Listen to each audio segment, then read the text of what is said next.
Tout à fait. Merci beaucoup. Tout à l'heure, Jean-Pierre, qui a déjà parlé des mots qu'on voulait exprimer, représente notre directeur, professeur Alain Bomlou, pour vous exprimer meilleurs vœux pour l'année 2007.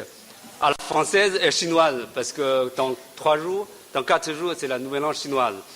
Deuxième chose, c'est Jean-Pierre qui a touché une chose importante, c'est la relation entre le cœur et la respiration. Ça, c'est dans la théorie de médecine chinoise, c'est le qi et le sang. C'est-à-dire c'est la théorie de souffle et le sang.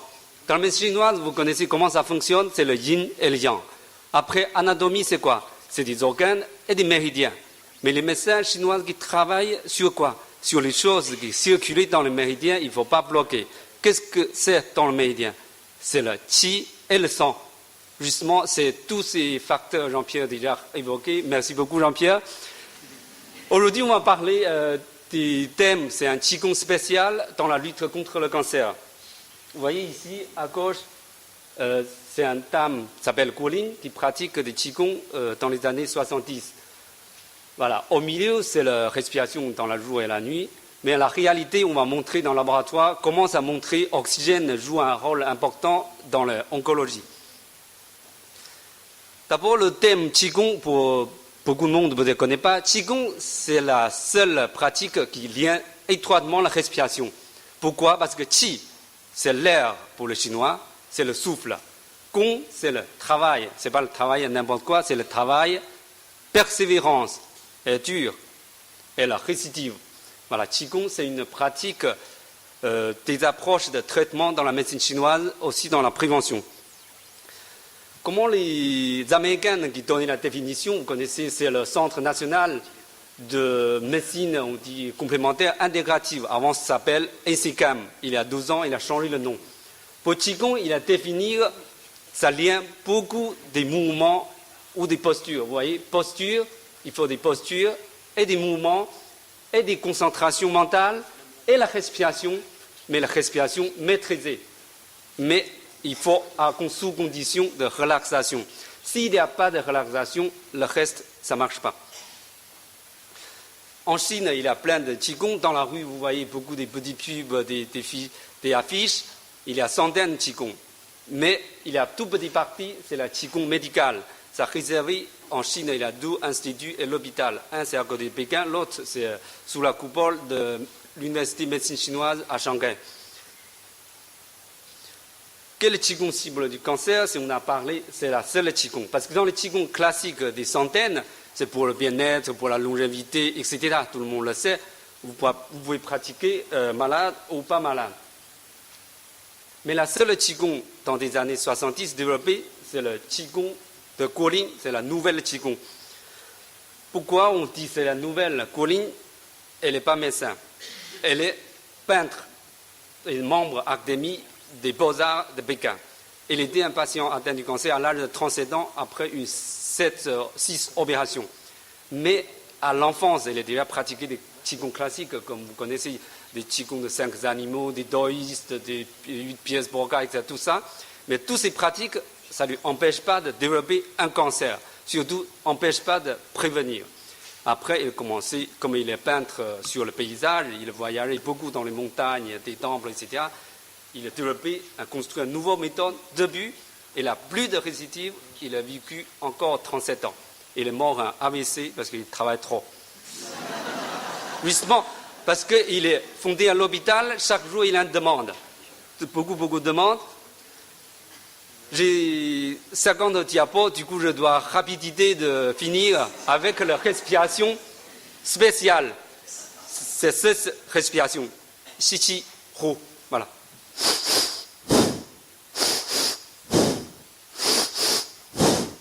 Ça, c'est une respiration historique, parce que ça, c'est contre-indication dans toutes les pratiques qigong classiques. Parce que qigong classique, même comme yoga, comme méditation, ont besoin profond, fin, long et lent. Celui-là, c'est respiration comme le vent. C'est comme le vent. Avec le vent, je peux feuilleter tous mes diaporamas. Voilà. Le deuxième, c'est la première fois le qigong qui enseigne en public. Surtout le qigong de Guolin exige toujours pratiquer à l'extérieur, dans la forêt ou à côté de rivières. Voilà, ça c'est une image en avril 2016. J'ai pratiqué avec 60 patients atteints du cancer en Chine. Ce Qigong pratique pas par les animateurs du Qigong, pas à l'université, que des groupes patients atteints du cancer refusés à l'hôpital depuis 40 ans. Pour ce Qigong, c'est une série de Qigong complets. Il y a 5, on dit, mouvements ou Daoyin ou pratiques. Première catégorie, bien sûr, c'est le mouvement. Il y a 6 marches. Ce n'est pas une marche, il y a plusieurs marches.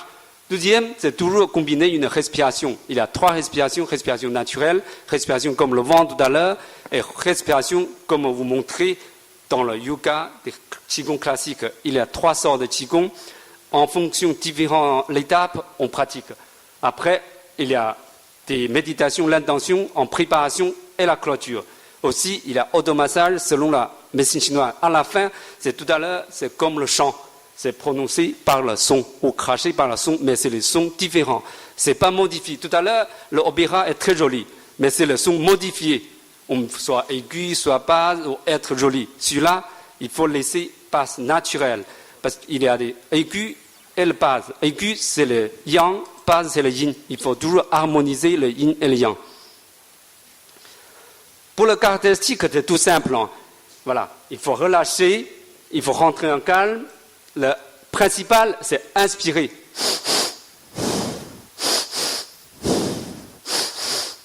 Je fais exprès. En général, les gens, 1 mètre plus loin, n'entendent plus. Après, c'est le tâtonner par les mains. Tâtonner par les mains au niveau, tout à l'heure quand on pratiquait le chant, au niveau sous nombril. Toujours, c'est mettre l'intention sur cet endroit-là. Après, voilà, c'est le soulever des orteils. Ça, c'est une chose importante. Aussi, c'est dans le chant. Pourquoi on soulève les orteils? C'est dans la médecine chinoise. Aussi, il faut marcher en parallèle. En carté, il faut marcher en canard. Pourquoi? Parce que c'est pour libérer le diaphragme inférieur. Pour la médecine chinoise, c'est la fond de l'océan.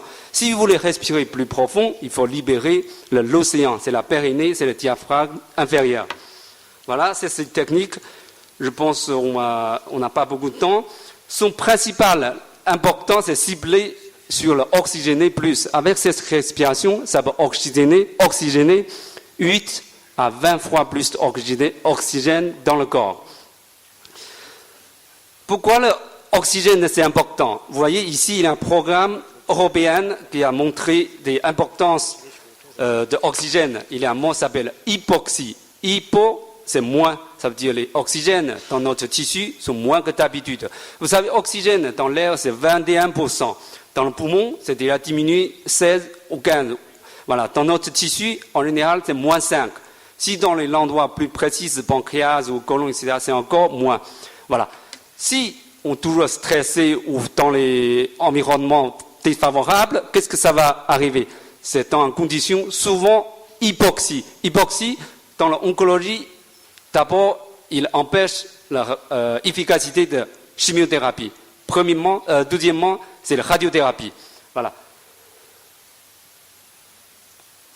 Vous voyez ici, c'est la variation des différents oxygènes dans notre corps. Dans le tissu normal, normalement, c'est sous 4%. Comment on peut oxygéner le corps? Ce n'est pas seulement rentrer dans le poumon et sortir dans le poumon. Avec la bonbonne, ça ne marche pas. Vous avez intoxiqué par l'oxygène rapidement. Il faut par les marches naturelles. Avec la respiration, tout à l'heure, je vous montrais, si vous êtes détendu, relaxé, vous marchez 1 heure, 3 heures, aucun problème. Ça ne provoque pas l'hyperventilation. Pourquoi c'est important? Vous voyez, c'est un projet qui s'appelle Métoxia. C'est le cancer métastatique et facilité par le micro-environnement tumoral de hypoxique. C'est un projet, vous voyez, c'est financé 2 fois par le pays Norvège et 2 fois par Européens. Total, ça coûte plus 25 millions d'euros. C'est un des plus grands projets de recherche dans l'oncologie fondamentale. Dans ce projet, ça est financé depuis 15 ans, ça sortir 450 publications sur le micro-environnement, hypoxie et le cancer et métastase. La deuxième chose, c'est cette année, il y a un grand prix sur l'oxygène. Vous connaissez le prix LASK, c'est le prix chambre de prix Nobel. Il y a un tiers ou quasiment moitié, les gens lauréats ont eu le prix Nobel après. Cette année, c'est donné le prix pour la découverte des mécanismes moléculaires, comment notre corps qui sentir la variabilité de disponibilité d'oxygène. Voilà. Tout à l'heure, Jean-Pierre a bien montré notre cœur, le rythme qui change tout le temps. En fait, c'est l'oxygène aussi. Sur la platitude, ou quand on est angoissé ou stressé, l'oxygène toujours change. Il faut notre corps qui sentir, qui peut détecter et changer. Voilà. Cette compris a donné 3 chercheurs, c'est pas des chercheurs. En fait, cette année, c'est très bizarre. C'est des 3 cliniciens qui ont découvert les recherches fondamentales. Voilà. C'est le premier, c'est Colin, qui travaille dans le Dana-Farber à l'université Harvard. Le deuxième, c'est Radcliffe, qui travaille à Oxford. Et le plus important, c'est Simonza, qui travaille à Johns Hopkins. Ça, c'est le professeur Charles qui a déjà parlé. Pour l'oxygène, c'est très important. Notre cellule ne peut pas stocker l'oxygène. C'est obligé de réguler tout le temps. Une fois incorrect, ça peut provoquer des choses importantes, surtout dans des problèmes dans le cardiaque ou sur les problèmes du cerveau. Pourquoi on parle de Simonza? Parce que c'est lui, il y a 20 ans, qui est le premier qui a commencé à identifier un gène. Vous connaissez quand on manque d'oxygène, qu'est-ce que notre corps qui va faire? Il va produire le premier globule rouge, c'est-à-dire notre véhicule pour transporter l'oxygène. C'est l'EPO. Mais qui régularisait l'EPO? Personne ne le sait avant Simonza. En 80, voilà, c'est ce facteur s'appelle hypoxia, c'est le facteur inducible de hypoxie. C'est lui qui a démontré que ce gène existe. Et comment réguler? Voilà, il a publié beaucoup d'articles et avec les 12 autres chercheurs qui ont démontré le mécanisme, comment notre corps qui peut sentir l'oxygène, comment ça fonctionne. Mais plus important, la deuxième chose, c'est sur l'EPO. On sait c'est exprimé dans le rein. Après, c'est dans le moelle osseuse qui produit le globule rouge. Mais cette gène, c'est pas que dans le rein, mais c'est dans beaucoup d'autres organes. Surtout, c'est activer le VEGF. Vous savez, ça, c'est des facteurs plus importants dans la métastase. Pour le Avastin, c'est le médicament roche, c'est la seule qui contre le métastase, mais le résultat, vous savez, c'est pas terrible. Voilà. Ça, c'est une revue qui a démontré comment ce phénomène hypoxie joue un rôle important pour les cellules cancéreuses qui deviennent invasives et importantes. Simonza a posé une question. Les cellules cancéreuses envahissent les tissus environnants, font leur chemin dans le vaisseau sanguin et se répandent dans tous les corps. Qu'est-ce qu'ils cherchent? L'oxygène. C'est Simonza qui a parlé. Voilà. Cet facteur inducible de hypoxie, et pas seulement dans le rein, il active plus 200 autres gènes. L'importance, c'est dans la grande revue New England 2011, c'est Simonza qui a publié, fait une grande revue. Vous voyez, dans les tissus, dans les coupes du tissu, on voit ici dans le gris-bleu, c'est des tissus sous l'oxygène normal. Et il y a une grande partie, c'est des marrons. C'est des cellules qui sont lointains des vaisseaux. C'est des hypoxies. Vous voyez, dans les cellules tumoraux, souvent, il y a une grande partie qui manifeste hypoxie. Pour tous les patients qui manifestent cette marqueur, il y a un grand risque de métastatique. Aussi, dans Toronto, il y a un radiologue dans le département d'oncologie. C'est un seul qui détecte l'oxygène in situ, parce qu'il est radiologue aussi in situ sur la prostate. Vraiment montrer pour les patients, pendant l'opération, on mesurait l'oxygène. Si les patients ont hypoxie, cette population, c'est la plus facile, fait un récidive rapidement. Mais à long terme, il n'y a pas de différence. Mais à court terme, c'est très facile de récidive.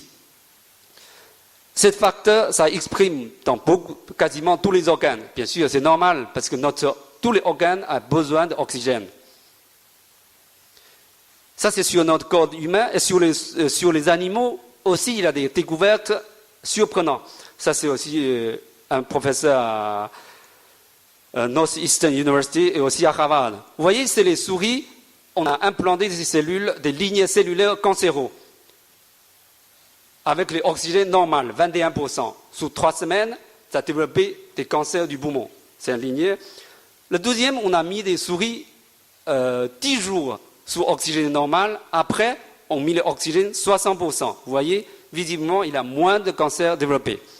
Encore pire, une fois implanté les cellules, on a directement mis dans les chambres 60% d'oxygène. Vous voyez, quasiment pas beaucoup de choses. Ça, c'est une chose surprenante. Ce n'est pas seulement sur un lignée, aussi sur l'autre lignée. Il a montré la même chose sur le B-cell. C'est un cancer du poumon. Voilà. Aussi, dans ce résultat, il a montré pour cette situation hypoxie, ça joue un rôle dans la survie des souris.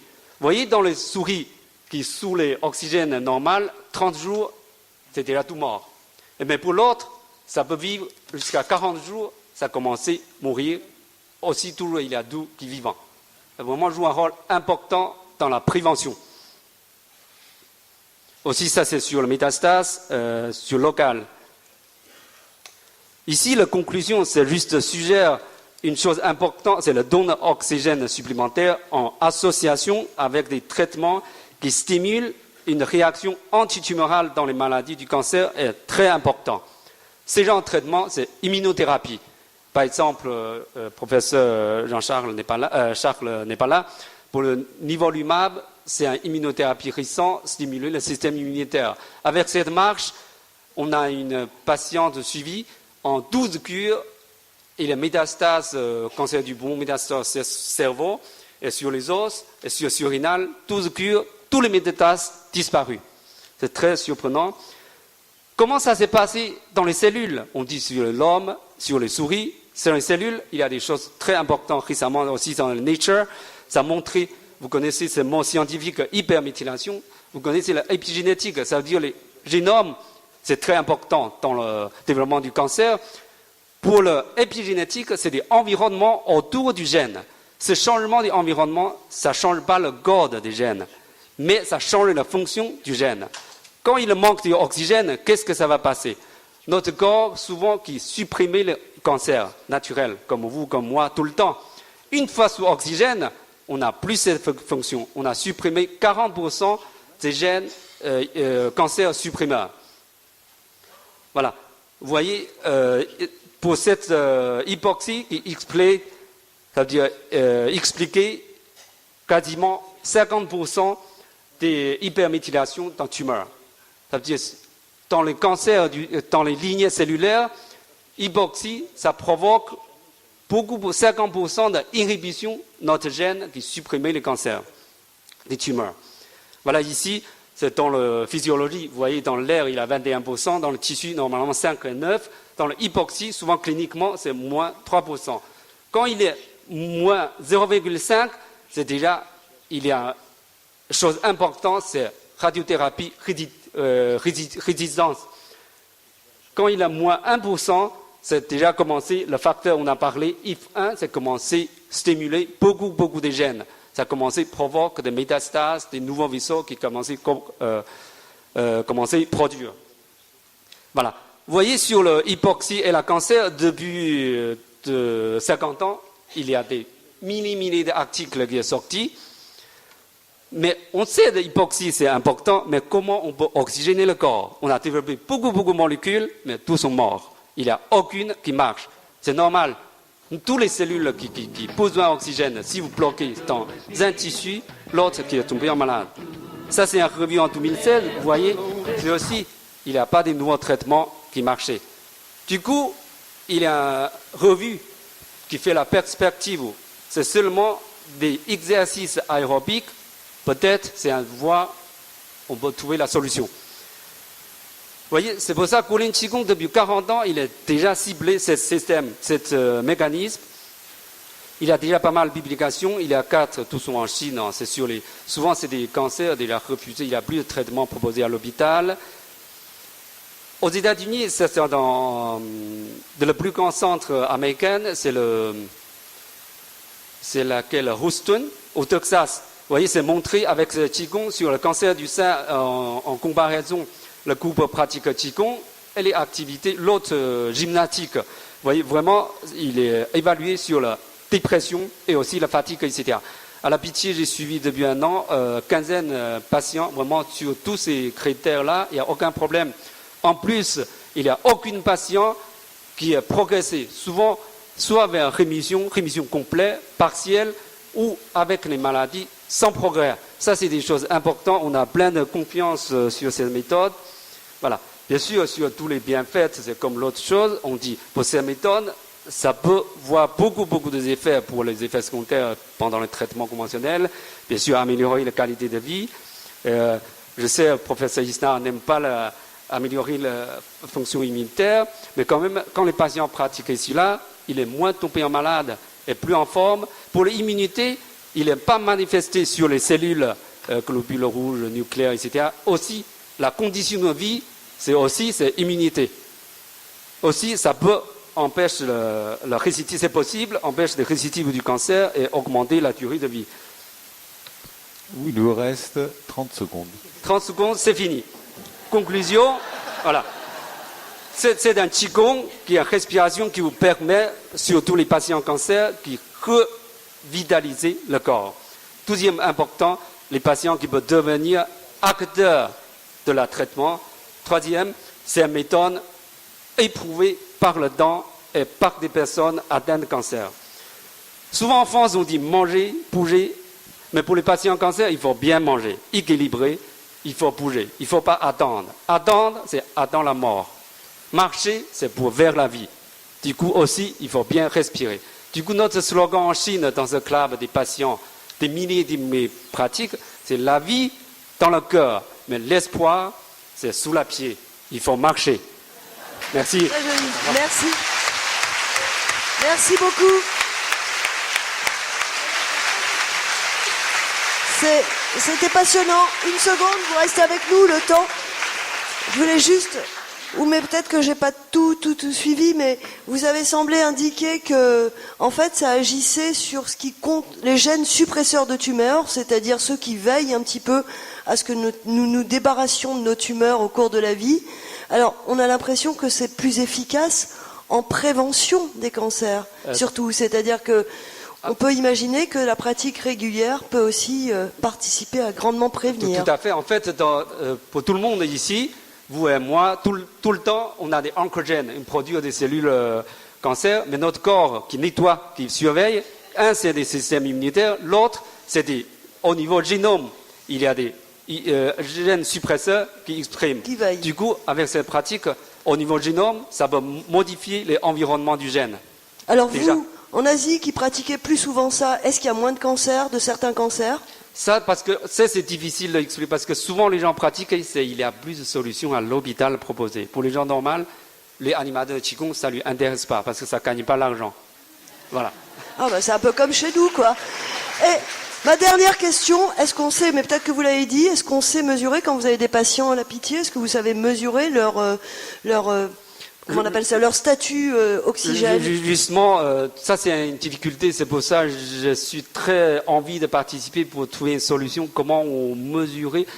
Pour mesurer l'oxygène, je vous dis, c'est la seule radiologue à Toronto qui mesurait l'oxygène dans la prostate. C'est faisable. C'est lui tout seul qui peut faire une sonde qui met un prostate pendant l'opération, qui mesure pour voir à long terme quel type qui est plus facile de récidive. Si les gens, voilà, hypoxybe. Sinon, c'est très difficile. Très difficile, mais pour nous, on évalue par des questionnaires. C'est pas seulement pour pratique, on questionnaire. Après, bien sûr, sur les imageries et les marqueurs biologiques, on voit des changements parfois radicaux, incroyables. Mais c'est en observation. Okay. On va voir. Merci beaucoup. De toute façon, vous reviendrez pour un petit espace de débat.